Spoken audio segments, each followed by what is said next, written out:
I joined the IRA, I never realized that I would get so close, that I would see the consequences of my actions, and to see the wreckage of lives and destruction that I was to cause over that period of years. I was an effective IRA man. I brought, with others, the war to the fore in that particular area like it had never been done before. And we were a military organization in that area, second to none. We were effective, deadly killers.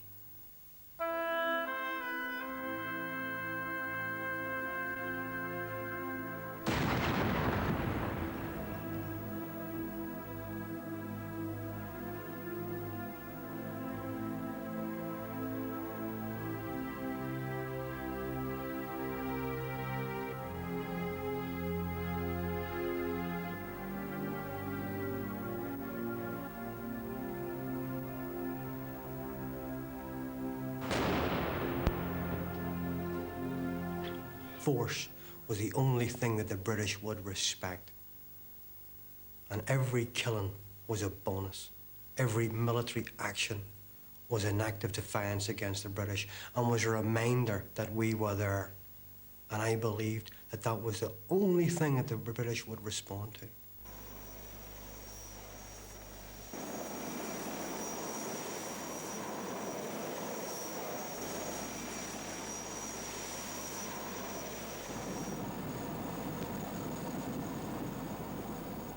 The border between Northern Ireland and the Irish Republic.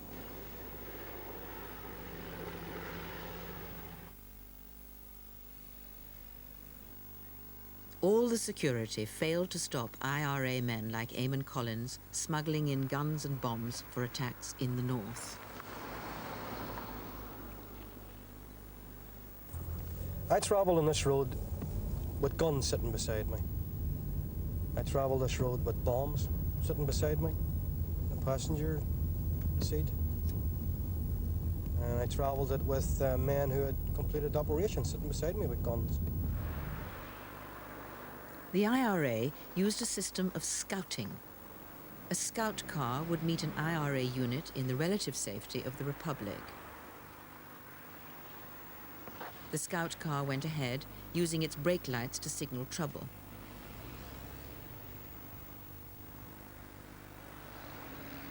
In March 1982, Eamon Collins scouted over the border a Volkswagen car. The car was left in the Protestant town of Banbridge. It was packed with explosives. The town was full of shoppers and school children making their way home. The bomb was meant to destroy shops and businesses.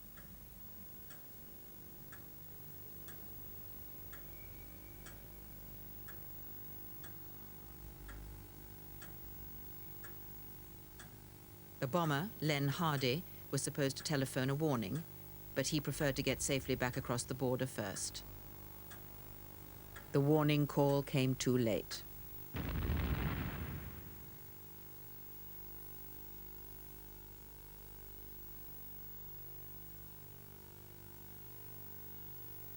Across the road, in a jeweller's shop, was an 11-year-old schoolboy, Alan McCrum.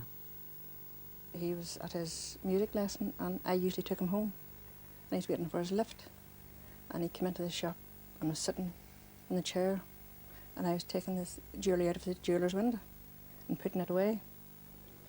And then he got up and he came towards me and he says, "Is that the last one?" I says, "Yes." And after this I says, "I get my coat on and go home." And just, that was the bang.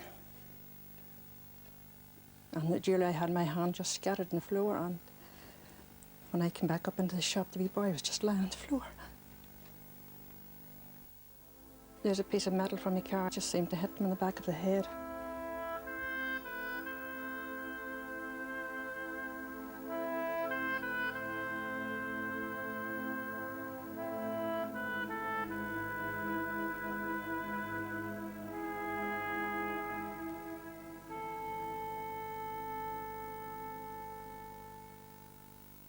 How did a man like Eamon Collins become involved in the IRA campaign? Unlike many in the Republican movement, he was not born into it. Collins grew up in South Armagh, an area with strong Catholic and nationalist traditions. His family were well off.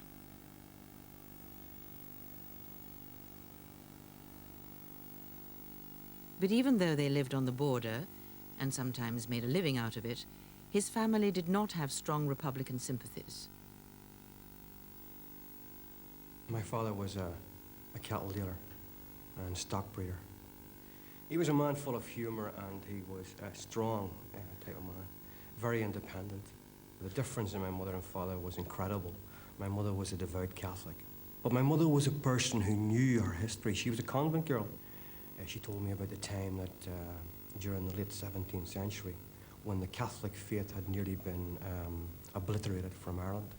And it was a knowledge of Irish history that had some respect and admiration for the martyrs of that faith. In the mid-70s, Collins went to Queen's University, Belfast, to study law.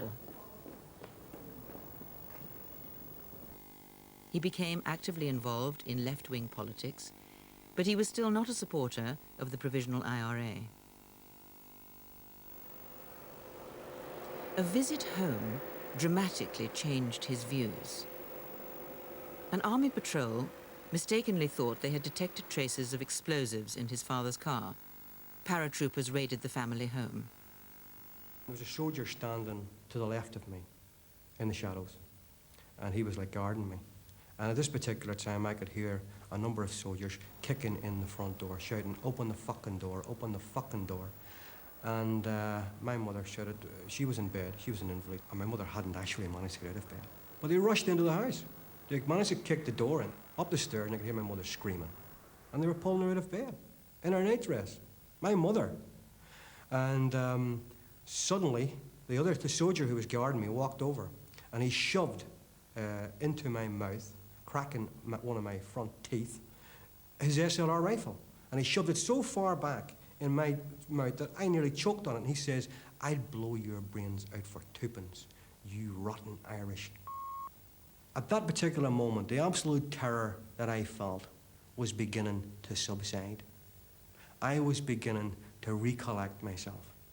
And I was beginning to say, these bastards have no right to do this to me. These people have no right to subject my father to this type of treatment. These people are dehumanizing us and degrading us as people. Our identities are being effectively erased as people in this moment in time. We are being denied basic human rights, and nobody gives a fuck. And nobody could do anything about it. But I started to feel, well, I'm going to start doing something about it. Collins began demonstrating on behalf of the Republican cause. He joined the campaign in support of IRA prisoners who wanted to be treated as prisoners of war.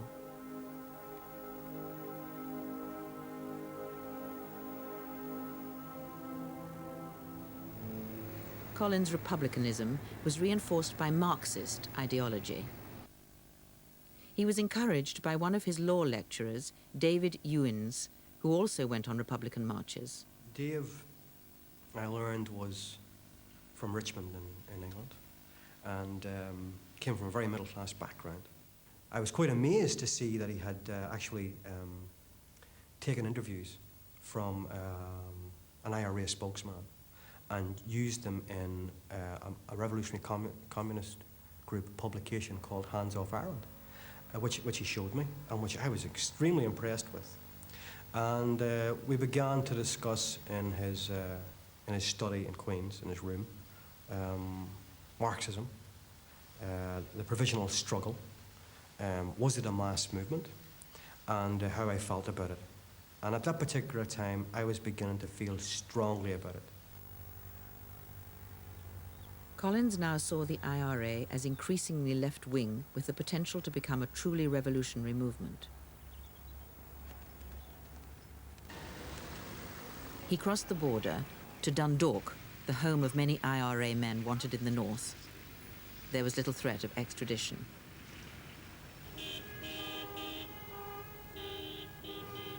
He met Len Hardy, the Banbridge bomber, who was to become his officer commanding.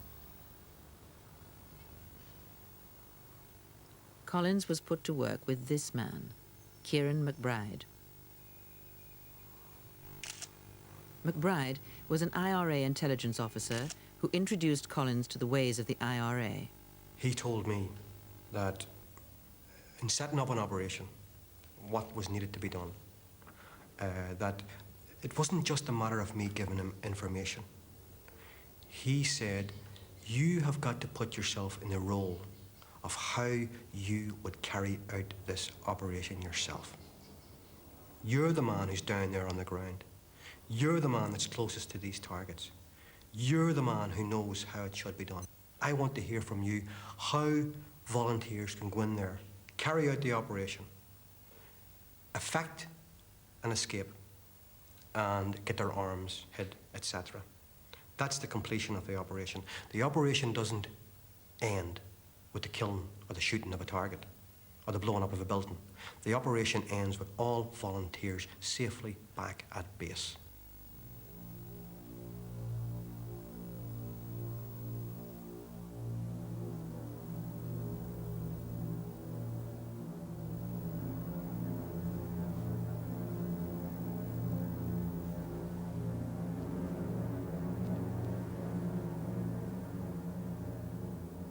The new recruit could be very valuable to the IRA. After dropping out of university, Eamon Collins had joined the British Customs and Excise. Collins' first operation was an attack on his own customs office. It was a baptism of fire.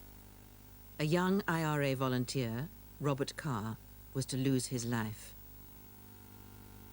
An incendiary bomb went off prematurely.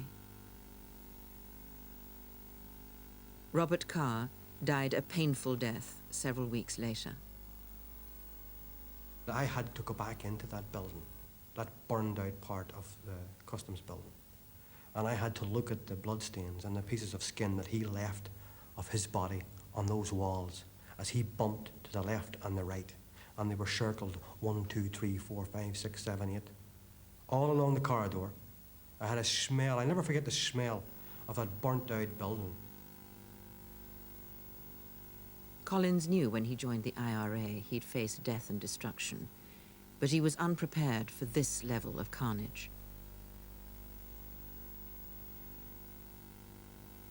This was a weakness of me, if you like. This was Eamon sitting feeling sorry for himself. This was Eamon sitting feeling, this isn't right. And the movement was saying, the movement is bigger than you. The movement is the next generation. The movement is the thousands of people who will benefit from the freedom that we're fighting for. And sacrifice has to be made. So make your sacrifice and stop complaining. And there's a bombed out building. And remember that. That's your symbol. Not Robert Carr. Not his widow. But the next operation. Collins was soon making plans for murder. The target, Ivan Toombs, a part-time soldier in the Ulster Defence Regiment. He'd already been shot and wounded by the IRA. Toombs was a major in the UDR, but he was also a family man with 5 young children.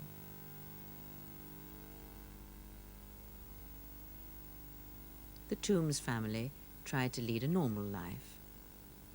But the children were aware of a threat from an early age.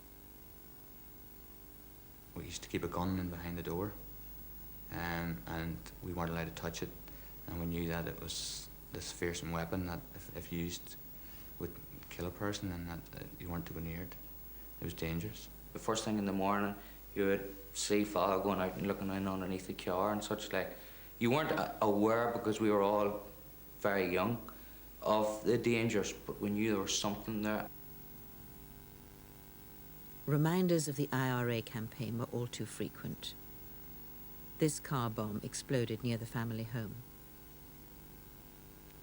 Well, I can remember particularly the mornings whenever my husband was going to work, he sometimes took the children with him, and we would always have checked the car, and I would have stood at the window listening till I could hear in the car no longer, and just thank God that this morning there was nothing. He was safe. As well as being a part-time soldier, Ivan Toombs had a full-time job in the Customs and Excise. He lived and worked in Warrenpoint. Ivan Toombs was cautious. He varied his route to work and arrived at different times. Once there, he should have been safe. But Eamon Collins had transferred to Warrenpoint. He was closing in. The IRA goes into an area that's heavily policed. The IRA moves into an area that is heavily fortified. If you're going to go in and take on the enemy, and you're going to get out safely, well, then you've got to get in the period or the moment of least security presence. And you've got to get in and kill that person at the moment they are most vulnerable. And you've got to find, to do that, a routine. IRA can't be hanging around for moments watching out in targets. That's up to people like me. I was in that position. Nobody knew what I was. I was in the unique position to observe it up close. And that's what I wanted to do. I enjoyed actually going down to the customs with him. The people down there treated me really well, and they would have got pens and pieces of paper out and everything, and I would have sat and drew pictures or played on the typewriter, or, you know, just basically played about and enjoyed myself when I was down there while he did his work.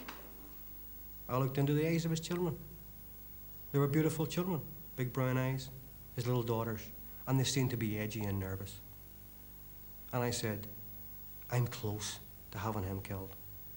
So close. And I'm going to deprive these children of their father. And I thought that at that moment, and I felt it.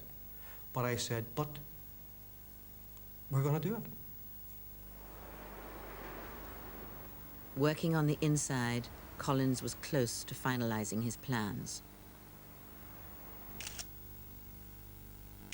While pretending to photograph his workmates, he took a series of intelligence pictures for the gunman. He also recruited an accomplice, a young customs officer named Brendan McCackey, who was to confirm over the telephone that Ivan Toombs had arrived.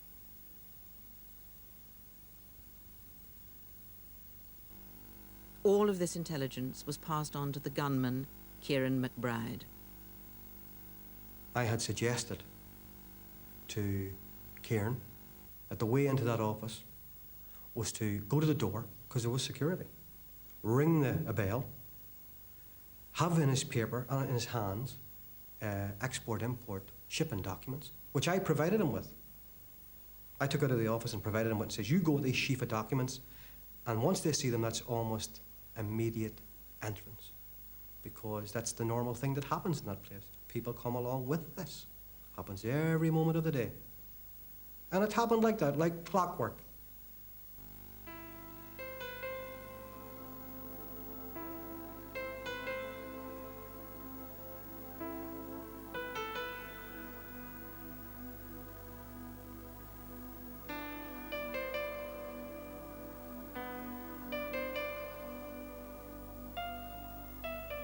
Ivan Toombs' children were at school when they heard the news. Then he come up and he said, your father's been shot. Now, at this stage, you know, to me, when he said he'd been shot, he'd already been previously shot. And I didn't know whether he had been killed or what state he was in. So I was told to make my way to the principal's office. And I remember seeing my grandfather and my brother, Norman, with their heads bowed.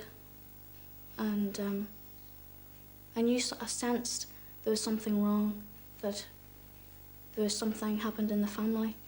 At the time, I actually thought it was my mother, because she had been in hospital having an operation, so I thought, oh my goodness, something's happened to Mum. The sister came in and the minister, and they pulled the screens round me, and they told me that Ivan had been shot again. And I said, how is he? And they said, we really don't know. The news has just come through that he's been shot. I don't think anyone ever really told me he was dead.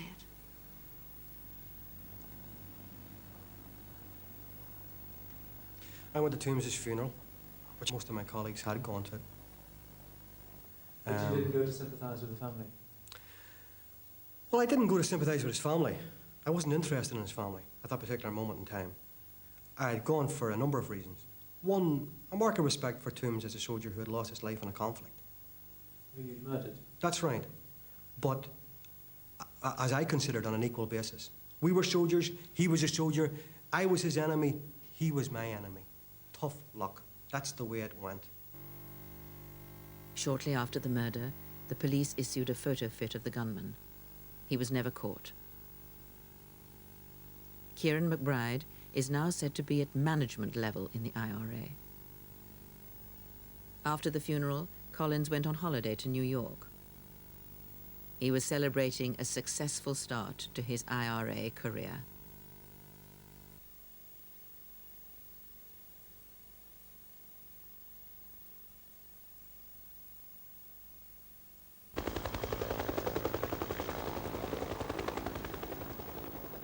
IRA targets remained constant over the years of conflict. High on the list were British soldiers, but they were difficult to kill. The IRA had to avoid civilian casualties. Innocent deaths lost them support. Northern Ireland's police force, the RUC, were also well protected while on duty. So men like Eamon Collins looked for softer targets, off-duty members of the security forces or part-timers who could be tracked down to their homes. I might go downtown at a particularly important part of the day. Morning, when people go to work. Lunchtime, when people change shifts, especially the RUC men. And I would go down and watch out for cars that were going towards the RUC station. And bingo, I drove up the same road and you'll see one pulling in under the barrier. And quickly I'd memorize that number. I'm in the customs. I ring up vehicle license department. I say I'm interested in checking out the number of a particular vehicle. And it comes up belonging to a person. It doesn't say he's a policeman. I know he's a policeman, but it gives me his address. So I have a lot of information.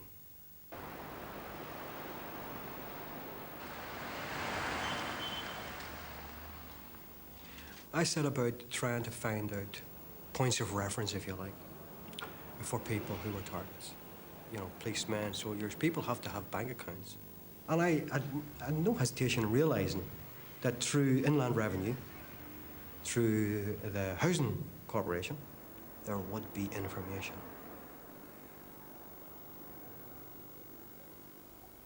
Informants were found whose jobs took them into Protestant areas without arousing suspicion. Somewhere here, a target might live.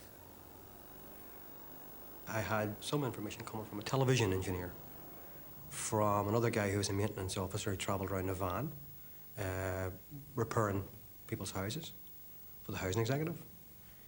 He got an opportunity, maybe have been in a house repairing something and seen a policeman's uniform hanging in a wardrobe. The television engineer might have been in a house where he's seen a photograph of a soldier or a policeman on a mantelpiece. At the end of the day, those little things would end up being an operation. An execution, assassination, a kill.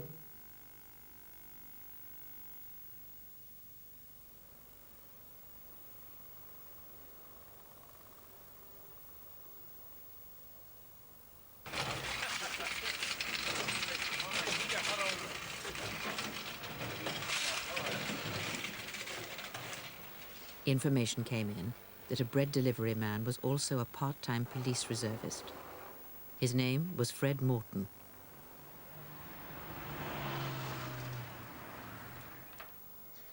Immediately, I look up the electoral list. Looked it up, looked for Fred Morton, got an address. And I decided to go jogging early in the morning. I'll leave the house.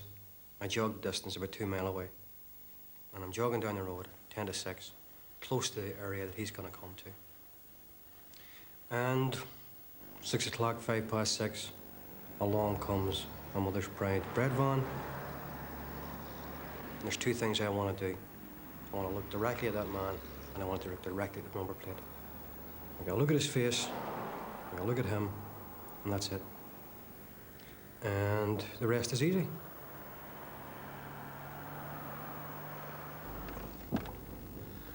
Coming up to the junction, the road, he'd slow his van, past the van 20 yards before that, and hit him.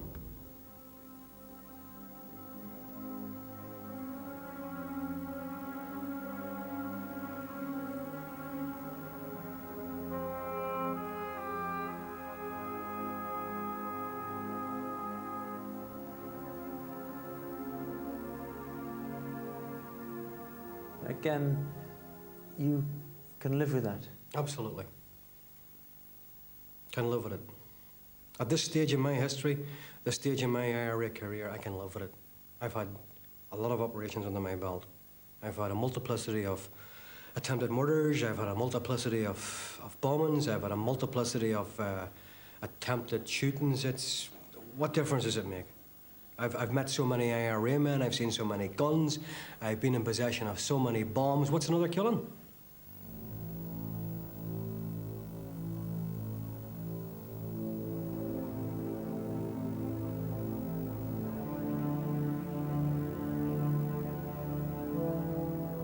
The IRA hunger strike in 1981 marked the bitterest period of the conflict.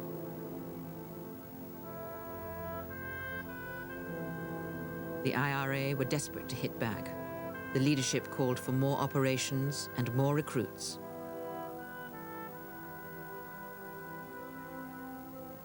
During the hunger strike, we had practically no recruits. And that meant that I had to go and expose myself. And I did. I went and exposed myself to a number of people and said, I'm in the IRA. I blew my cover, if you like. I took that risk and took that chance. One of those Collins approached was his cousin Mickey. He would become one of the IRA's top gunmen. Mickey Collins has never been caught. He was an enthusiastic volunteer. I had on my hands an eager soldier.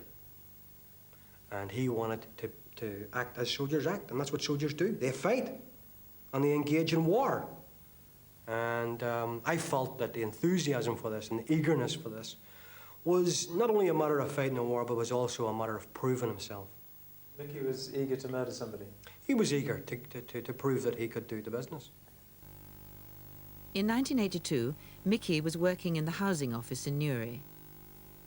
Using the housing files, he located a target.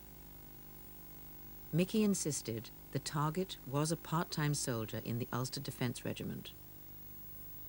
His name was Norman Hanna. Eamon Collins was not convinced that Norman Hanna was a military target. I seen where he worked, and that was the first thing threw into my mind a doubt that he was in the UDR. So I asked Mickey to check up on the intelligence. He checked up on the intelligence.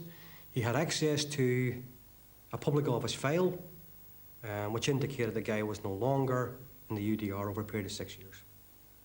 As far as I was concerned, he was not a target and should not be a target.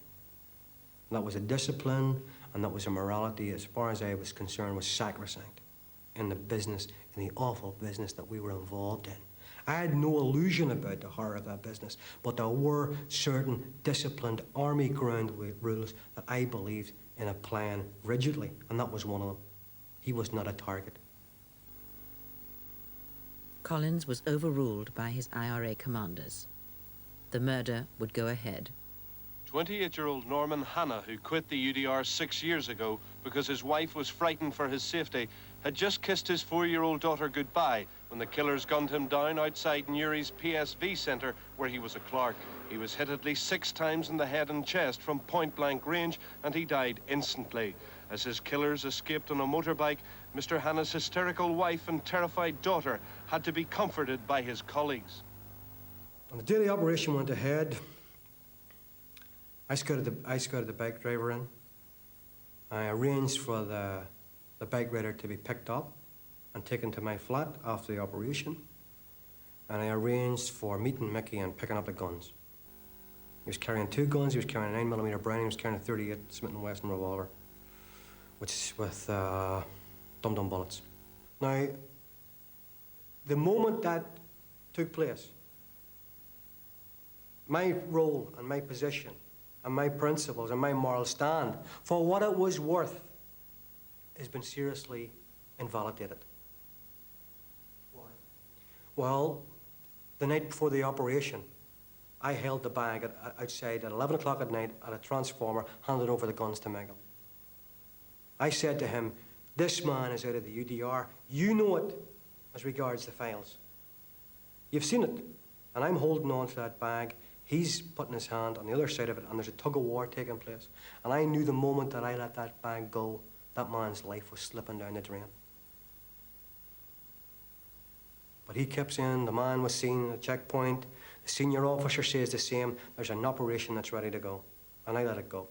And I felt particularly guilty as a result of that operation. I had let that man's life slip through my fingers. And it was desperately wrong. Desperately. Only 4 days later, another disaster. Collins scouted in the car bomb which exploded in Banbridge. A car bomb left in the main street exploded, killing an 11-year-old boy. 15 people were taken to hospital. 2 of the injured are seriously ill. Police say it was a reckless, indiscriminate, no-warning bomb.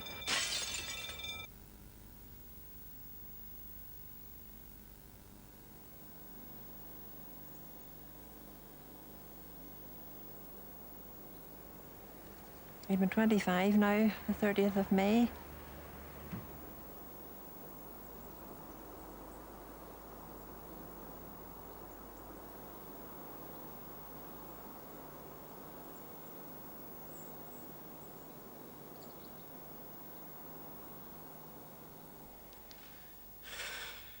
I felt the writing was on the wall. I felt for me it was the end. But it's like being a trained runner. It's like being a trained anything. Many years of skill and competence. Many moments and hours and weeks and months and years of doing something, of being involved in something, of something being your whole life. And suddenly, your body and your mind is telling you to stop, to call it a day. You can't stop. The IRA was in trouble.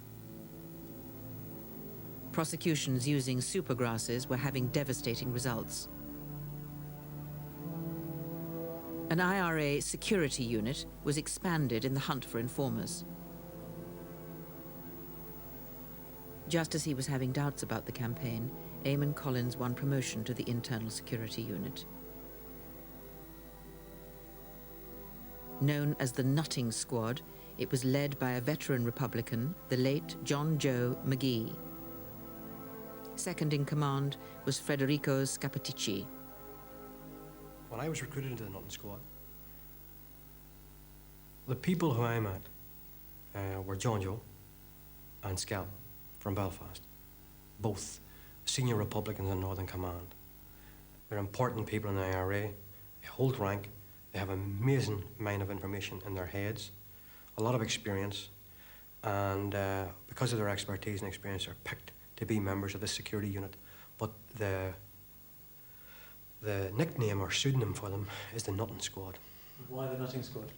Because at the end of the day, if you've been involved and compromised and have been informant to the police, they shoot you through the nut, dead.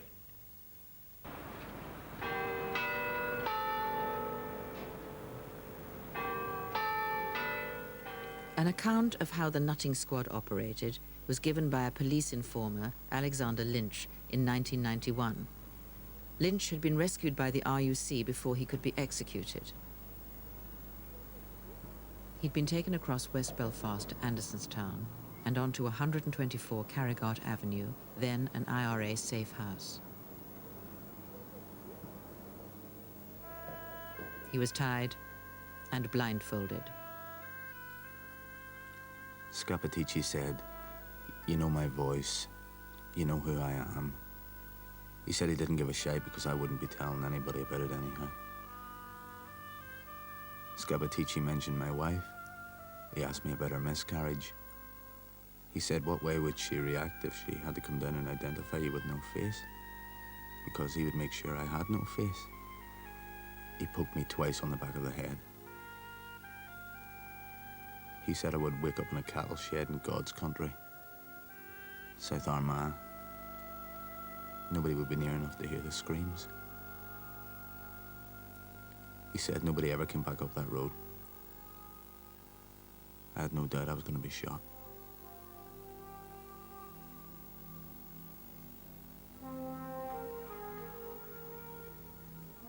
I felt this incredible nausea towards the whole thing, and abhorrence towards the people I was engaged with and involved with. I was getting promotion within the IRA. I was on the up in the IRA.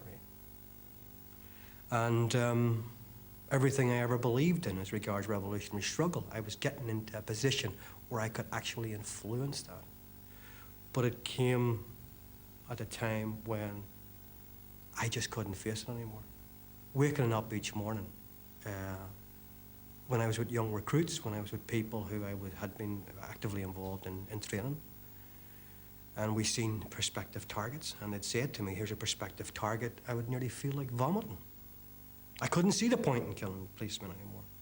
I couldn't even look at a soldier and say, well, is there any point or relevance in killing this person? And I couldn't listen to war news anymore. Because whenever we carried out an IRA operation, I was PR for the army, and I would issue the statement, and I used to listen to my own statements on the media. I didn't want to hear it anymore. I didn't even put the radio on. I couldn't watch the news. I stopped reading newspapers.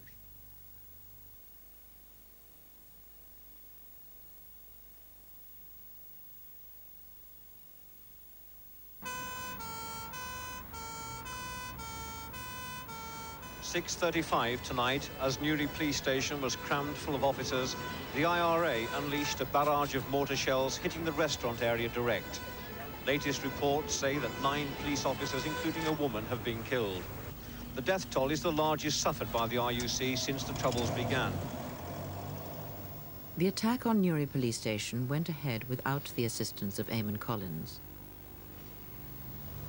Increasingly disillusioned with the IRA's campaign, he was less and less actively involved. But by now, Collins had been identified by police as an IRA suspect. Within hours of the attack, he was among the first to be arrested.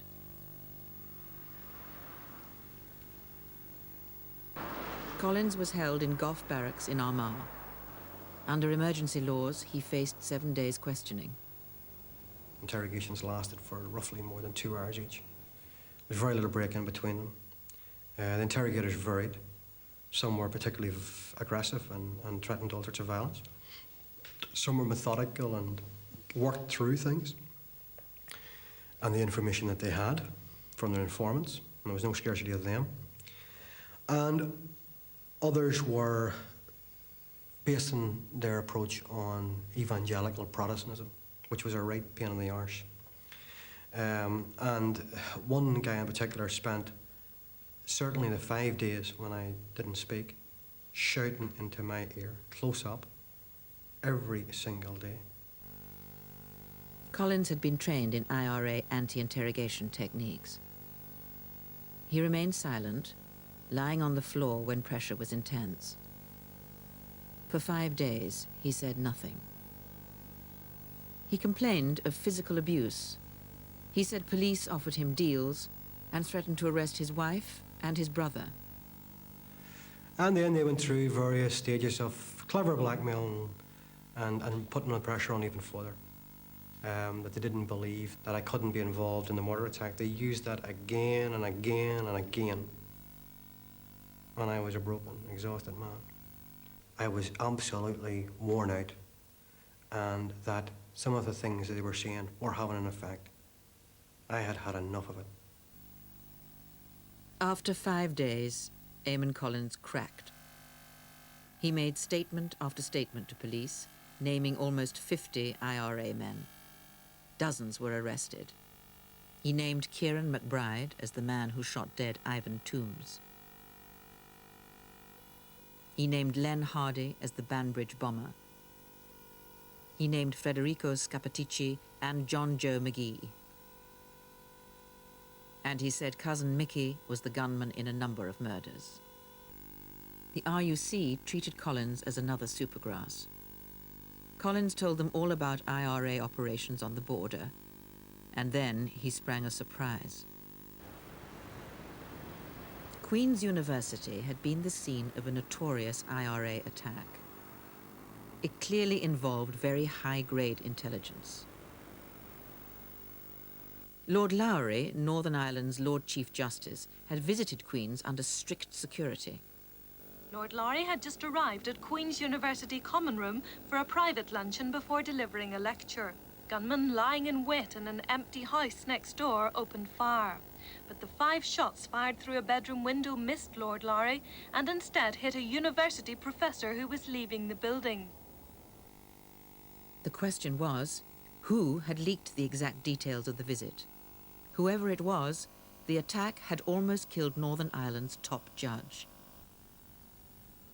There was a suspect. Eamon Collins' former law lecturer was still teaching at the university. The Englishman and Marxist, David Ewins.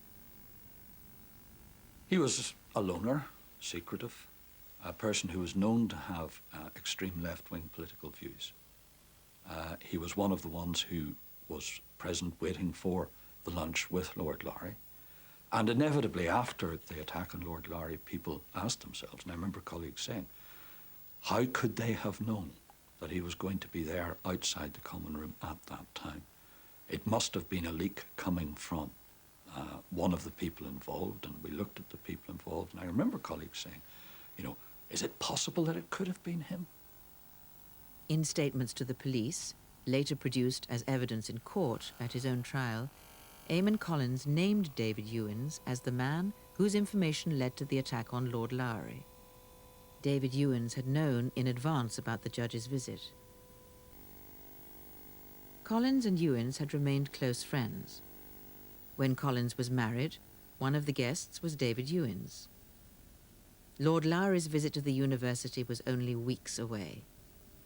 Dave came across, I sat down beside him, and he said to me,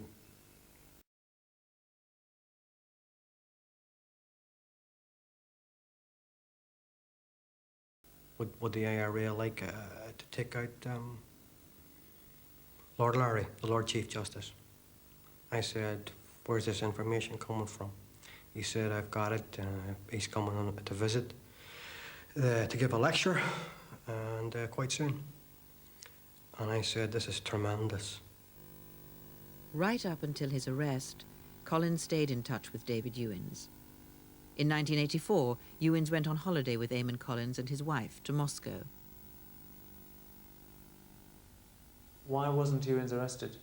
Well, as part of the arrangement that the police were making with me, I said that I wouldn't cooperate with them in any way whatsoever if Dave was arrested. Dave was a friend of mine and had been for many years, and I didn't want him touched.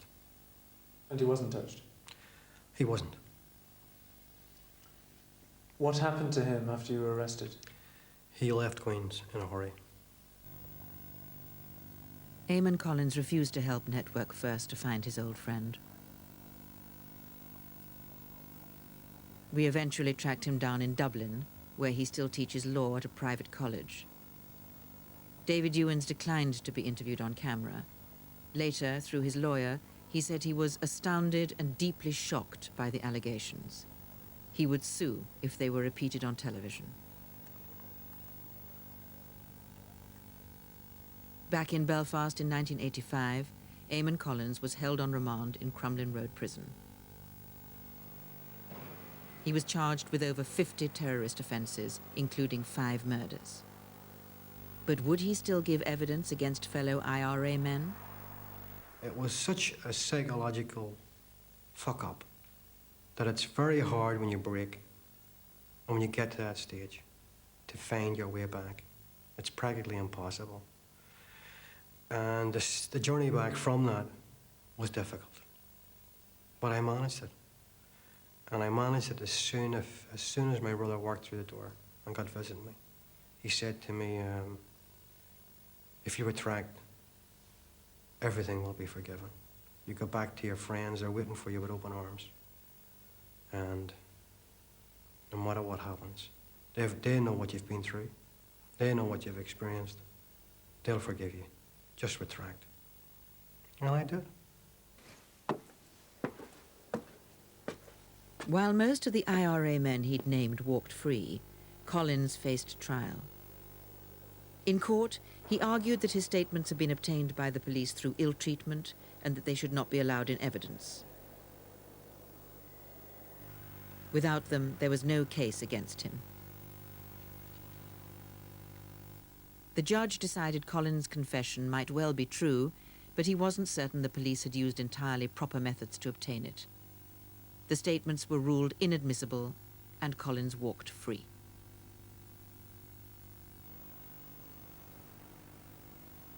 Collins had escaped British justice, and he cannot now be tried again. The IRA had already given him an amnesty, but he'd done considerable damage to the secret army, and many in the IRA wanted him dead. Back home in Newry, Collins was interrogated by the nutting squad and left to wait for their verdict. Eamon Collins, the IRA hereby gives you 7 days' notice from a date in this letter to leave the occupied 6 counties. If you wish to remain in Ireland, you must stay south of Drogheda. Our reasons for putting you out of the occupied 6 counties are 1. Security. 2. Endangering the lives of volunteers. 3. Jeopardising IRA activity in the 6 counties. We will be issuing a public statement that you will be executed at our convenience as soon as the 7 days have run out. Signed, P. O'Neill. That's what I got after giving 8 years of my life to the IRA.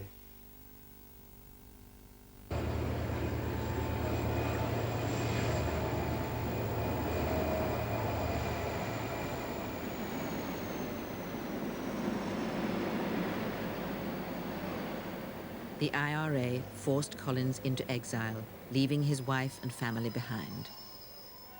Hi, Sean. See you again. All right. Won't be long. Don't be worried about me now. Okay. See you, Tiernock. See you, Bernie. The IRA publicly denounced Collins as an informer, a stigma never forgotten in nationalist Ireland. Collins was determined that one day he would have his say.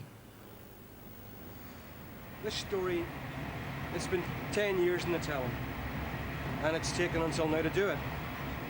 The ceasefire and the peace process has made that possible.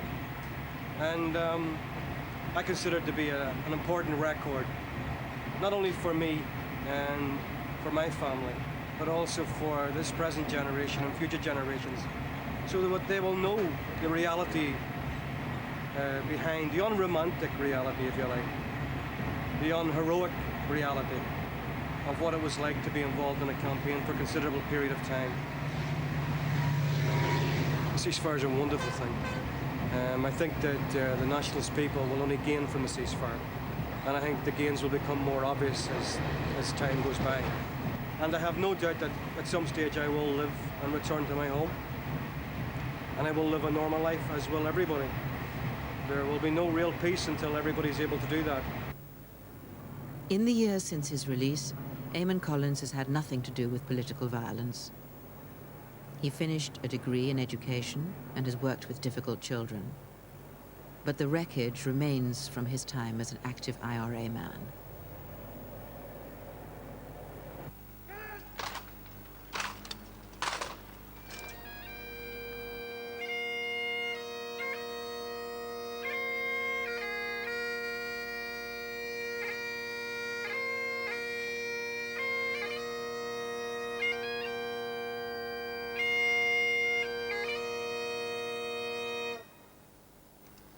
Prince Andrew recently unveiled a memorial to members of the Ulster Defence Regiment killed by the IRA. Among the hundreds of bereaved relatives, the family of Ivan Toombs.